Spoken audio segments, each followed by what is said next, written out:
अखिल और निखिल ये दोनों पार्टनर्स थे और आपस में प्रॉफिट शेयर किया करते थे इन द रेशियो ऑफ 3:2। इनकी जो फिक्स कैपिटल थी वो थी ₹1,00,000 और ₹80,000। इंटरेस्ट ऑन कैपिटल जो उनको अलाउ किया जाएगा वो था 6% पर एनम। उसके अलावा निखिल को सैलरी दी जानी थी एनुअली, जो कि थी ₹9200। अब ड्यूरिंग द ईयर 2021-22 फर्म का जो नेट प्रॉफिट था prior to the calculation of interest on capital but after charging Nikhil salary वो था ₹1,20,000। यानी जो फर्म का नेट प्रॉफिट आपको दे रखा है वो इंटरेस्ट ऑन कैपिटल देने से तो पहले का प्रॉफिट है, लेकिन जो निखिल है उसकी सैलरी देने के बाद का प्रॉफिट है ये। ठीक है स्टूडेंट्स, इस इंफॉर्मेशन को ध्यान रखिएगा। इतनी इंफॉर्मेशन के बेसिस पे आपको profit and loss appropriation account बनाना है। तो स्टूडेंट्स, जो फर्म का नेट प्रॉफिट होगा बिफोर एनी अप्रोप्रिएशन वो होगा जो 1,20,000 आपको प्रॉफिट दे रखा है उसमें निखिल की सैलरी ऐड कर दीजिए। ठीक है स्टूडेंट्स, ये आएगा निकल के 1,29,200। ठीक है स्टूडेंट्स, अब सिंपली आप ये क्वेश्चन जो है कर लीजिए। अब यहां पे लिखिए to partner salary,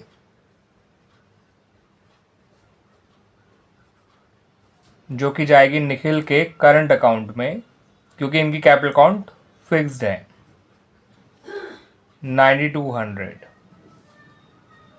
interest on capital दीजिए इन लोगों को, जो कि अखिल और निखिल दोनों के करंट अकाउंट में जाएगी।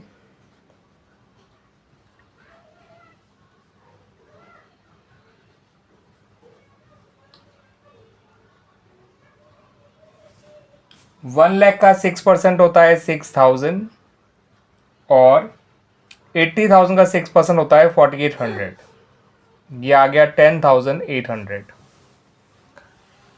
ठीक है स्टूडेंट्स, और जो बचा हुआ प्रॉफिट है उसको इनके प्रॉफिट शेयरिंग रेशियो में बांट दीजिए। तो ये लिखिए टू प्रॉफिट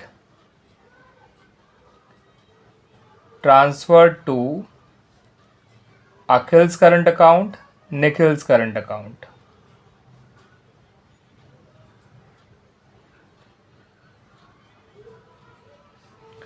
$1,29,200 में से 9,200 गए तो बचा 120, 120 में से 10 गया तो 110, 110 में से 800 गए तो 1,09,200 आ जाएगा। इसको आप इनके रेशियो में बांट दीजिए 3:2 के रेशियो में।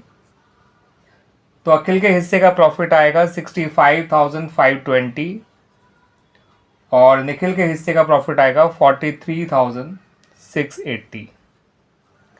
और इस तरह से आपका ये पर्टिकुलर क्वेश्चन कंप्लीट हो गया।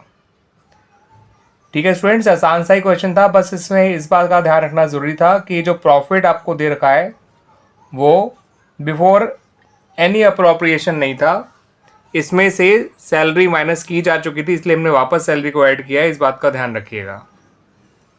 ठीक है स्टूडेंट्स।